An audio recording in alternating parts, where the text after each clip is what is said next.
नमस्कार प्यारे बच्चों, आज के वीडियो चैप्टर में हम बात करने वाले हैं कक्षा 10वीं के अध्याय 4 चिल्ड्रन के बारे में, और जो कि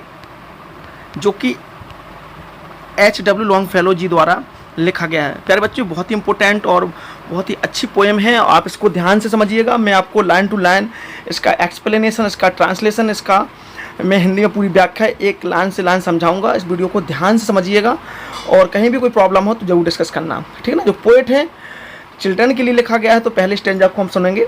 कम to me O a child, जो कवि है वो कहते हैं, ए बच्चे, अरे बच्चे, कम टू मी, मेरे पास आओ। I hear you at your play, मैं तुम्हें तुम्हारे खेल में सुनता हूँ। कवि हैं H.W. लॉन्गफेलो, वो कहते हैं, अरे बच्चों मेरे पास आओ, मैं तुम्हें तुम्हारे खेल में सुनता हूँ। मतलब जब आप खेलते हो तो मैं आपको खेलते हुए सुनता हूँ। And the questions that perplex me, और जो प्रश्न मुझे उलझाते हैं, दैट द प्रश्न, देखना समझना ध्यान से, दैट द क्वेश्चन, और जो प्रश्न परप्लेक्स में मुझे उलझाते हैं, मुझे कंफ्यूज करते हैं, हैव वैनिश्ड क्वाइट अवे, वो पूरी तरह से, क्वाइट माने पूरी तरह से, ओझल होकर अवे यानी दूर हो गए हैं। तो शुरू से समझेंगे इस पहले स्टैंजा का मतलब। अरे बच्चे मेरे पास आओ, मैं तुम्हें तुम्हारे खेल में सुनता हूँ, और जो प्रश्न मुझे परेशान करते हैं, जो प्रश्न मुझे उलझाते हैं, वो गायब होकर पूरी तरह से ओझल हो गए हैं। वो पूरी तरह से ओझल हो गए हैं। बैनिस्ड माने होता है गायब होना, यानी ओझल होना। क्विट माने पूरी तरह, अबे माने दूर होना। तो जो प्रश्न मुझे कंफ्यूज करते हैं, जो प्रश्न मुझे परेशान करते हैं, वो पूरी तरह से गायब होकर दूर हो गए हैं। दूसरे स्टैंजा को समझेंगे, ये बहुत ही इंपॉर्टेंट है, यहाँ से क्वेश्चन भी निकलता है, तो समझेंगे। ए ओपन द ईस्टर्न विंडो, अरे ईस्टर्न यानी पूरब दिशा की खिड़कियाँ खोलो। वो कहता है, अरे पूरब दिशा की खिड़कियाँ खोलिए। डैट लुक्स टुवर्ड्स द, जो सूर्य की ओर तरफ देखती हैं, जो सूर्य की तरफ देखती हैं, अर्थात जो खिड़कियाँ सूर्य के उगने की दिशा में खुलती हैं, उन खिड़कियों को खोलिए।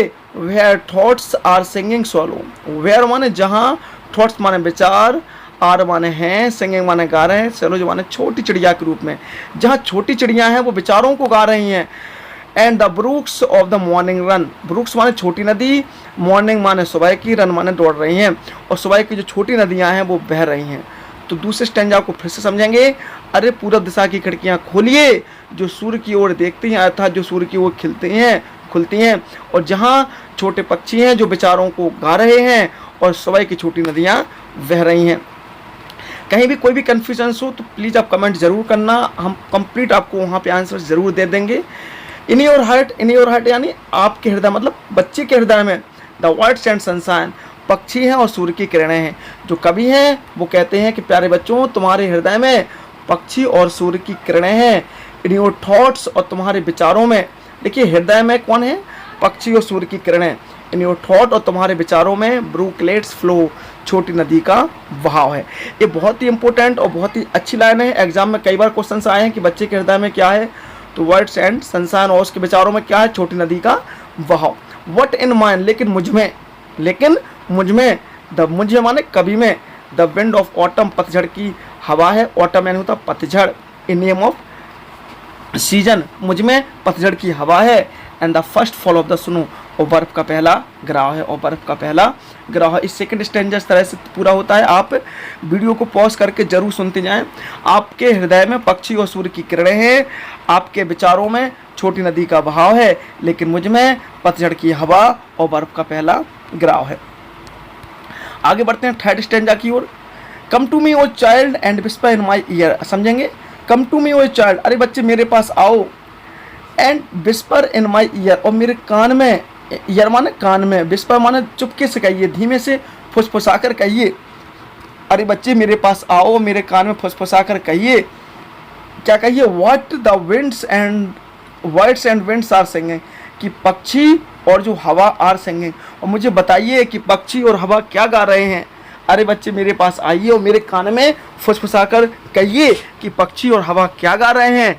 इन योर सनी एटमॉस्फेयर, आपके धूप भरे वातावरण में, आपके प्रकाश भरे वातावरण में पक्षी और हवाएं क्या गा रहे हैं। देखिए प्यारे बच्चों, थर्ड स्टैंजा पूरा होता है। यहाँ से अगले स्टैंजा की ओर बढ़ते हैं। For what are all our contrivings, what माने क्या, आर माने है, ऑल माने सभी, आवर माने हमारी, कंटिन्यूस माने चतुर्योजनाएं, हमारी चतुर योजनाएं क्या है, क्लेवर प्लान्स, हमारी चतुर योजनाएं क्या है, and the wisdom of books, और किताबों की बुद्धिमानी क्या है। कवि कहता है कि हमारी चतुर योजनाएं और किताबों की बुद्धिमानी क्या है। वेन माने जब, कंपेयर यानी तुलना की जाती है, विथ योर कैरेस, कैरेस माने होता है जेंटल टच, मतलब कोमल स्पर्श से। तो कवि कहता है कि हमारी चतुर योजनाएं और किताबों की बुद्धिमानी क्या है, जब इनकी तुलना योर माने आपके कोमल स्पर्श से की जाती है, and the gladness of your looks, looks माने तुम्हारी झलक के, तो ग्लैडनेस माने प्रसन्नता से की जाती है। तो कवि कहता है अरे बच्चे, हमारी चतुर योजनाएं और किताबों की बुद्धिमानी क्या है, जब इनकी तुलना तुम्हारे कोमल स्पर्श और तुम्हारे चेहरे की प्रसन्नता से की जाती है, अर्थात हमारी चतुर योजनाएं और किताबों की बुद्धिमानी फीकी पड़ जाती है।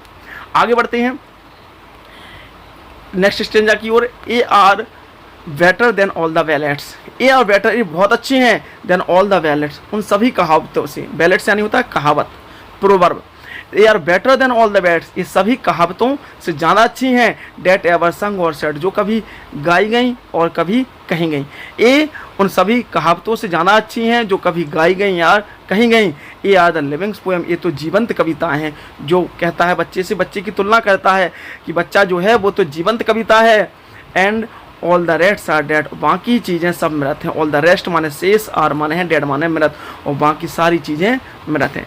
तो देखिए प्यारे बच्चों, ये H.W. लॉन्गफेलो द्वारा लिखित द चिल्ड्रन नाम की जो पोएम थी, बहुत ही सुंदर पोएम है, बच्चों के ऊपर लिखी गई है, इसमें बच्चों की तुलना की गई है। तो प्यारे बच्चों, ये इस वीडियो का कंप्लीट ट्रांसलेशन था, और इससे जुड़ी जो क्वेश्चन आंसर की सीरीज है वो मैं नीचे लाऊंगा। आप कमेंट करना आपके जो भी क्वेश्चंस हो, तो मैं नीचे एक अलग से क्वेश्चन आंसर का वीडियो बनाऊंगा इनको लेके, क्योंकि ऐसे वीडियो काफ़ी बड़ा हो जाएगा। तो प्यारे बच्चों, कंप्लीट जो चैप्टर हैं आपके कक्षा 10वीं में 18 चैप्टर हैं, टेक्स्ट बुक के अलग हैं और वर्क बुक के अलग हैं, उन सबका मैं वीडियो लेके आऊँगा और आपको हर चैप्टर की अच्छे से अच्छी वीडियो बनाने का प्रयास करूंगा दोस्तों। तो अगर आपको अच्छा लगता है, जानकारी अच्छी लगी, तो प्लीज़ चैनल को सब्सक्राइब कर दीजिएगा, वीडियो को लाइक कीजिएगा और अधिक से अधिक शेयर जरूर कीजिएगा। Best of luck.